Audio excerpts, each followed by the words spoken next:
This is how I secure my GameDev assets today and what I'm planning to do for the future. The stack, a few SSDs, some hard drives, Git, GitHub, Hetzner services, Duplicati as a software, and Dropbox. I'll now go over my workflows and show you exactly how I manage all the data, where is what, and how it works. Let's go. Let's take a Unity project or an Unreal project or Godot, whatever. So where are things located? Obviously, on the local machine, I will have my project, my .git, my .gitignore, .git attributes for git LFS. Then there will be the code and the exported 3D models, exported textures, exported sound files, and any kind of other assets that needs to be with the project itself. Now, I will also have a few SSDs. I'll show them to you. They are like a few of those, a few of that. And on those, I actually keep my 3D project files. So all kind of Blender files, all kinds of Photoshop projects, Affinity, anything I use for creating sound or music. Those project files, I keep them actually on an external SSD. And since it's an SSD, it's pretty fast to work with, and I never have seen any problem with that. Now, when I export those directly to the Unity project. Sometimes I also export a copy in the SSD itself, so it's just easier. So if I need things again, I can just drag and drop files or copy them around. I don't need to re-export entire workflow. Then Dropbox I use for storing documentation, branding, spreadsheets, scripts, this kind of stuff. Now on the external storage, so I told you 3D project files of all kind, but also, for example, raw footage. So when I record videos, I store the raw footage on those SSDs. Any kind of sound libraries that I download or find online, I keep them also there. And one thing I started to do recently is to also put all the app caches there. So for example, After Effects uses so much cache that I just put it on another disk. I don't want that it bothers me on my main computer. Or Blender, sometimes you can set up caches so it is faster in some points. DaVinci Resolve also. So all those things, they go on another disk, and it doesn't bother me then. The Git workflow. If you are not using version control, so my local computer has the Unity project, and then there is a GitHub private repo somewhere. Every evening I do the last push before going to bed. So just push everything I did to the master branch on my private repo, and that's it, every day. I rarely leave things uncommitted. And since I work mostly alone on project, it doesn't matter. My commit history can be a mess, but I need a commit history. Now, a backup workflow, and this is where things are interesting. What happens if your computer gets destroyed? That's not good, okay? You might save what is on GitHub, but maybe there are also all the other files that you want to keep secure in some way. And so for backing up my computer and all kind of files, I use Duplicati. So I select dedicated project folders that I want to back up and also my entire Dropbox. So even though Dropbox, it's kind of secure because in the cloud, I like to also back up what is there because you never know what could happen. So how it works, I encrypt and upload them on an Hetzner storage box. Then I encrypt and upload also everything on my hard drive. It is this bad boy that is right in front of me, right here.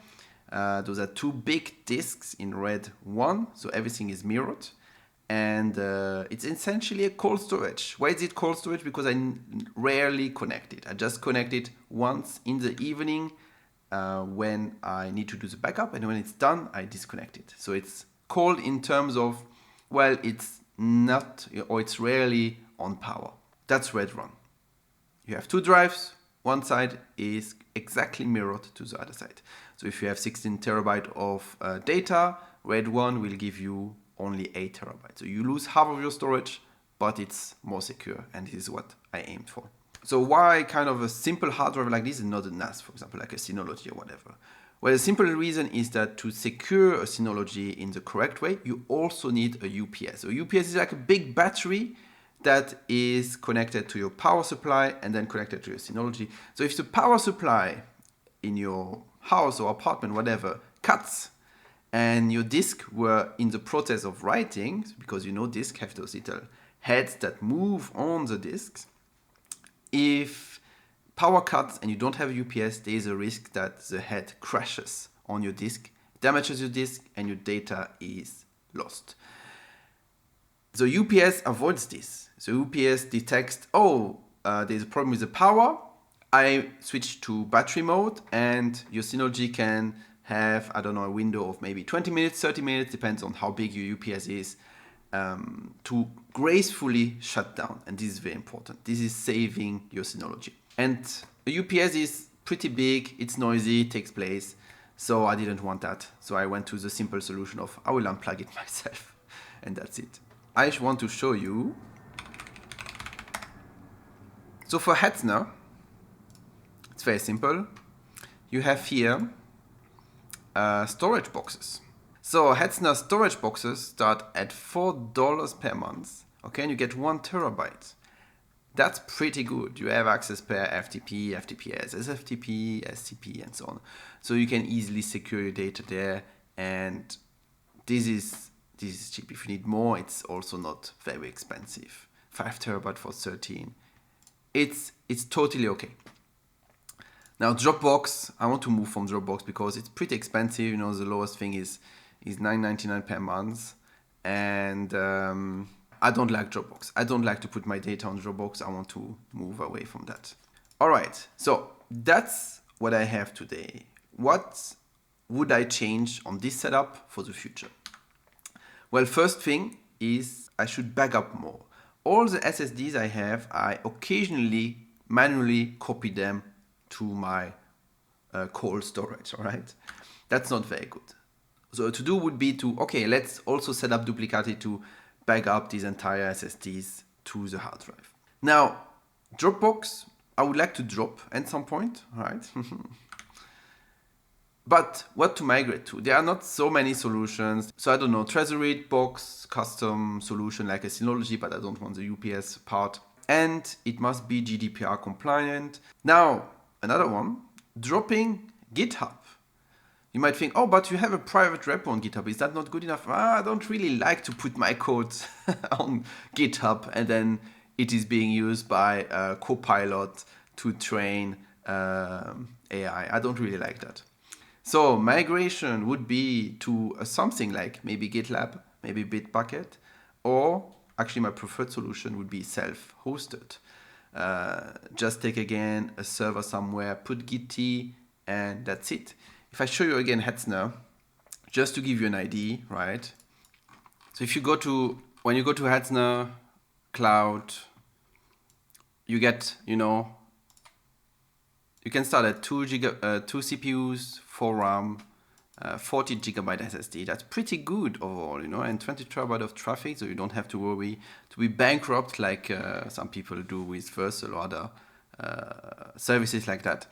Then you have the storages. So if you need, I need maybe 100 gigabyte more. Okay, it is 5 per month. So you need 500 more, it's a bit more. If you need 1 terabyte, okay, that starts to be expensive. This is a solution to own your data. So you don't give your data to AI. And then it is not being used by people that just prompt on ChatGPT. So you own your data. I think the goal and the trend going on is everybody will want to have more control about the data. And that's where I'm also going to go. So slowly but surely, I'm going to leave those cloud services to just own the data myself. And you might think, that's a lot of money for 500 gigabyte. But, if you are developing games with a purpose to make money out of it, this is the cost of doing business. This is part of your expenses to secure your business, your company, your assets, and so on. So it's not that expensive. It's standard stuff. All right, that's a stack. SSD, Hetzner, Git and GitHub, Duplicati. I like Duplicati, it's pretty simple and works very well. And Dropbox for the moment. I am curious to know what you are using to secure data. If you are securing your data at all, maybe you are just like, that's fine, my computer never crashed in 5 years of usage. And that's okay. The thing is that backing up data is boring and it's just a preventive measure.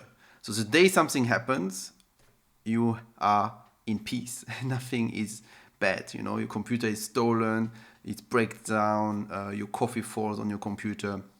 This type of stuff will not stress you out. You just lose that device, but you don't lose the data. The device is less valuable than the data, in my opinion, and in many cases actually. So that's why you should back up your data. All right, thank you very much for watching. Was this useful? Like and subscribe, and go work on your game.